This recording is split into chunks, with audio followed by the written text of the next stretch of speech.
Hare Krishna. So when we talk about reincarnation, it's kind of funny, but one of the first questions people ask is like, wait a second, if there are more humans now, where do they come from?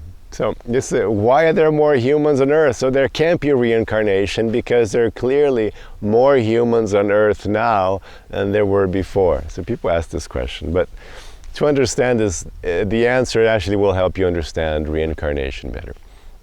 In the original, the Vedic view, this is where reincarnation came from this path of yoga or this Vedic path. Or if you want to use the Indic view. So the Indic view of reincarnation is that all living creatures, everything that's alive, studied by biology, is a soul. So in every living thing, there is a soul. It's a good concept. I mean, it can't be life. Life is a symptom of the soul. So the difference between, let's say a rock and a plant is the presence of the soul. It doesn't matter what kind of life it is, if it's some microbe, if it's, like a human, an elephant, it doesn't matter. If there's life, there's a soul. So already that will snap you out and think, oh my God, there's not just like human souls, there are souls everywhere. There are gazillions of souls. I mean, it's like you just cannot count how many souls there are just here around me in nature. And actually, this knowledge that there are souls everywhere look how many beings are alive. This gives you the basis for a true ecological mindset where you can see nature as your brethren. You can see all the creatures in nature as your brethren. We are all connected because we are all souls. It just happens that you're like in this body and you're in this body and you're in this body and they're little flying around but I'm in this body, but we're all souls. This soul isn't worse than I am. I'm not better because no, I just said right now I'm in a better body. Okay, I can say my human body is better but it doesn't mean that I'm a better soul.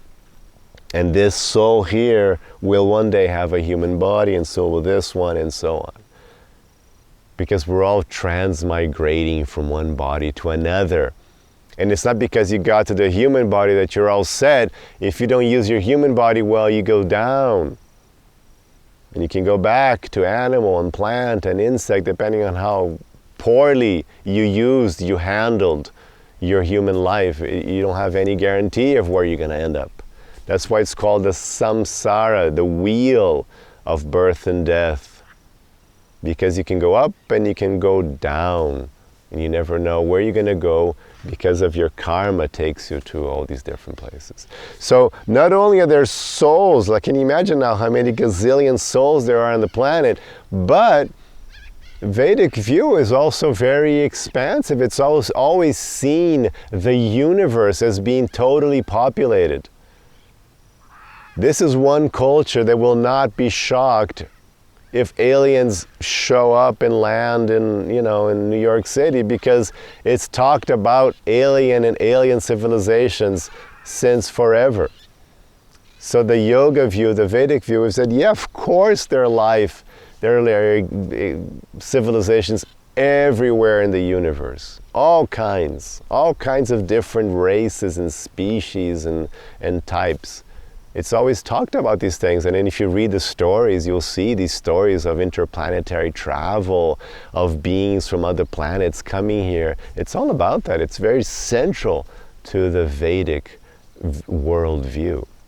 So, just because you're a soul on planet Earth now, it doesn't mean that the next birth has to be on planet Earth. Your next birth could be anywhere because, there's no like geographic, okay, you can only be a soul, in the US or in the UK or in India. No, you can be a soul anywhere in the world, and you can be a soul anywhere in the universe. So you die here today, you can be reborn in some galaxy far, far away and be part of Star Wars. It doesn't matter where you're going to be, because the souls aren't limited by some physical space, geography or no. So that's why it doesn't really matter that there are more humans on this planet, because actually the number of humans is tiny, tiny, tiny compared to the number of living beings on planet Earth, what to speak of all over the universe. It's like it's nothing. You have more living creatures inside your human body than there will ever be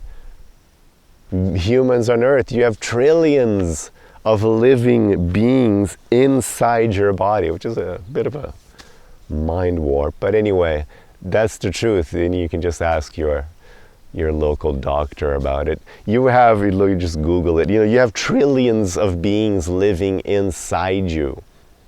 Trillions. And here we are with like 7 billion people now.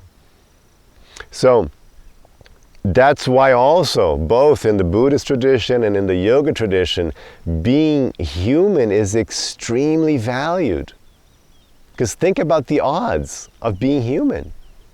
Look at all these souls, just so your mind doesn't blow away, just look around you. Just look around and think, oh my God, every single living being is a soul that I can, and how many human beings are there? So the chance to be human is the greatest gift. It's the rarest of blessings.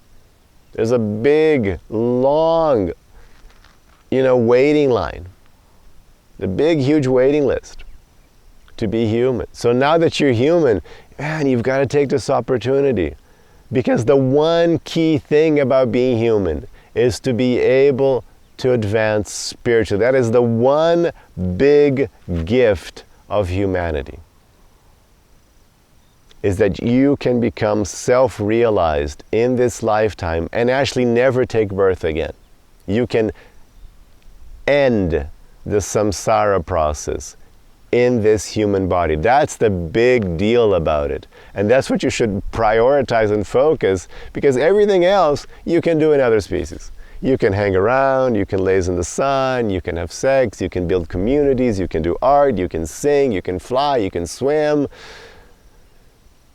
You can talk, you can hang around, you can cuddle, you can do everything else in other lifetimes, in other life forms. But the human life form, the special gift, is that you have this big brain with the capacity of self-observation, thought, philosophy, questioning, and you can use this big brain to direct your mind towards self-realization in God. That's it. Hare Krishna.